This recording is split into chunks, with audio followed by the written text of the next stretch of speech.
அனைவருக்கும் வணக்கம். என் பெயர் என்எஸ் நித்யா. இன்றைக்கி நாம் எந்த தலைப்பில் பேச போகிறோன்னா, மகிழ்ச்சியாக வாழ்வது எப்படி. மனிதனாக பிறந்த எல்லாருக்கும் எல்லா விதமான வாழ்க்கையில் மகிழ்ச்சி, துன்பம், நிறைய விஷயங்கள் நடக்கும்.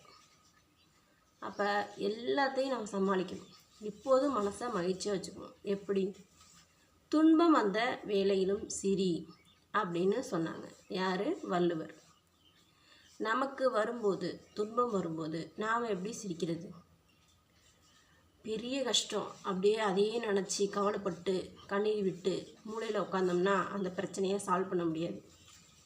முதல்ல அந்த பிரச்சனை என்ன, அதை நம்ம ஆராய்ச்சி பண்ணணும். நம்மளோட பிரச்சனையை இன்னொருத்தவங்களுக்கு வந்தால் நம்ம எப்படி அணுகுவோமோ அந்த மாதிரி நினச்சி அணுகணும். அந்த பிரச்சனை காரணம் என்ன, அந்த பிரச்சனையை ஃபஸ்ட்டு ஒரு பேப்பரில் எழுதணும். அதற்கான சொல்யூஷன், எப்படிலாம் அதுக்கு சொல்யூஷன் கொண்டு வரலாங்கிறத அப்படியே 1, 2, 3 அப்படின்னு போட்டு தீர்வுன்னு போட்டு எழுதி வைக்கணும். இந்த மாதிரி எழுதி வைக்கும்போது பிரச்சனைகள் எப்படி இருக்குது, அதை எப்படி தீர்க்கலாம், எல்லாத்தையும் நம்ம புரிஞ்சுக்கலாம். அதை தீர்க்கறதுக்கான வழியும் நமக்கு இலகுவாக கிடைக்கும். இப்போ ஏதோ ஒரு பிரச்சனை நமக்கு வந்துடுச்சு, உடனே கண்ணீர் விட்டு இப்படி வந்துருச்சே இப்படி வந்துருச்சே இப்படி வந்துருச்சேன்னு கவலைப்பட்டுகிட்டே இருந்தோம்னா நோய் தான் வரும். அதை விட்டுட்டு அதை எப்படி சால்வ் பண்ணலாம் அப்படின்னு பார்க்கணும். சில பிரச்சனைகளுக்கு சொல்யூஷனே இருக்காது. அப்போ என்ன பண்ணலாம் அப்படின்னா, அமைதியாக மௌனமாக அடுத்தது என்ன நடக்குது பார்ப்போம் அப்படின்னு சொல்லிட்டு அமைதியாக இருந்தாலே அந்த பிரச்சனை நம்ம விட்டு போயிடும். எந்த பிரச்சனைக்கும் நிச்சயமாக தீர்வு இருக்குது. மாற்றம் ஒன்றே மாறாதது அப்படின்னு சொல்லுவாங்க. இப்போ எனக்கு ஏற்பட்ட ஒரு பிரச்சனை என்னென்னா, நான் என்னோடய 2 குழந்தைங்களையும் ஸ்கூலுக்கு அனுப்பணும். நாங்கள் இருக்கிறதோ கிராமம். என்னோடய கணவர் வெளியூரில் வேலை பார்க்குறாங்க. என்னால் அந்த குழந்தைங்கள, சின்ன சின்ன குழந்தைங்கள பைக்லேயோ சைக்கிளையோ வச்சு ஓட்டிகிட்டு போகிறதுக்கு பயம் எனக்கு, சின்ன குழந்தையாக இருக்கும்போது. அப்போ இந்த குழந்தைங்கள எப்படி ஸ்கூல் கொண்டு போய் விடுறது அப்படின்னு யோசிச்சுட்டு இருந்தேன். வேன் வீட்டில் அழைச்சிட்டு போகணும் அப்படின்னு சொன்னால், நாங்கள் ரயில்வே ட்ராக்கை தாண்டி உள்ளே வரமாட்டோம், எங்களுக்கு டைம் ஆகிடும், கேட்டு போட்டிருந்தா அப்படின்னு சொல்லிட்டாங்க. நீங்கள் தான் கொண்டு ரயில்வே ட்ராக் தாண்டி மெயின் ரோட்டில் விடணும்னு சொல்லிட்டாங்க. அப்போ வேனும் வீட்டுக்கு வராது, நானும் ஓட்டிகிட்டு போக முடியாது, கீழே விழுந்துருவாங்கன்னு பயம். ஆட்டோ அந்த மாதிரி எடுத்து கொண்டு போய் விடணும்னு பார்த்தா செலவு ஜாஸ்தியாகுது. என்ன பண்ணலாம் அப்படின்னு சொல்லிட்டு இந்த பிரச்சனையை எப்படி சால்வ் பண்ணுறதுன்னு யோசனை பண்ணிகிட்டே இருந்தேன். ஃபஸ்ட்டு என்ன பண்ணேன், ஒரு வேன் அரேஞ்ச் பண்ணி இங்கேருந்து கொண்டு போய் மெயின் ரோட்டில் ஏற்றி விட்டுட்டு இருந்தேன் குழந்தைங்கள. சின்ன குழந்தைங்க எல்கேஜி யூகேஜி படிக்கிறதுனால அவங்களால சீக்கிரமாக கிளம்ப முடியல. அப்போ தான் வயிற்று வலிக்குங்குவாங்க, அப்போ தான் எனக்கு சாப்பிட்ணுங்குவாங்க, தண்ணி குடிக்கணுங்குவாங்க, எப்படியும் லேட் ஆகிடும் கிளப்புறதுக்கு. அழுவாங்க. அவங்கள கிளப்பி கொண்டு போய் அழைச்சி கொண்டு போய் சைக்கிள் ஒன்று வாங்கிக்கிட்டேன்.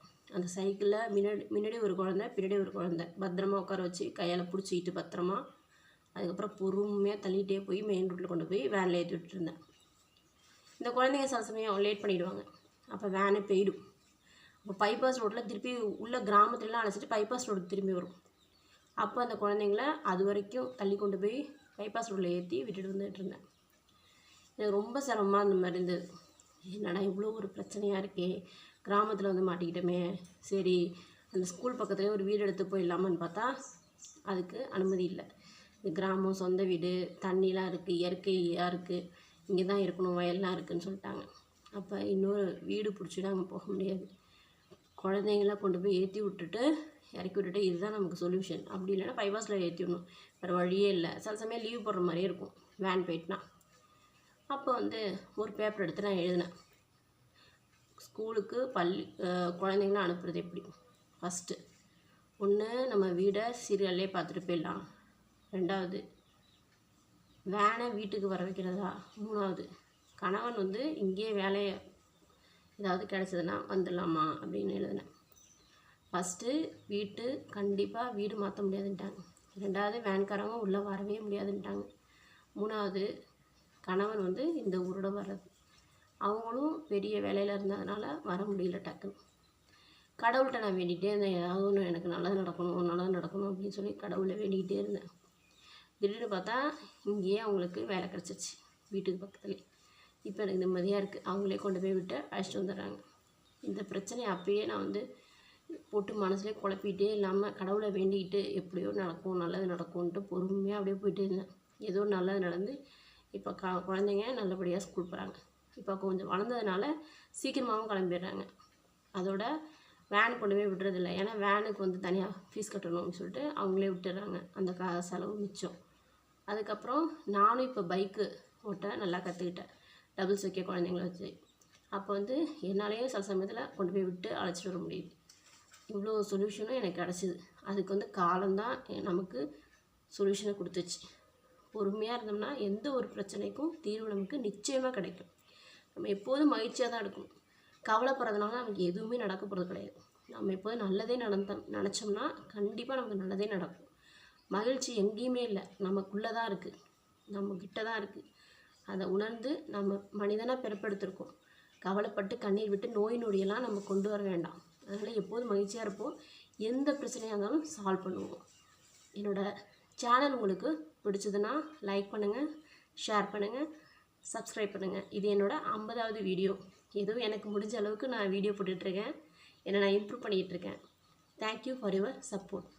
Thank you so much.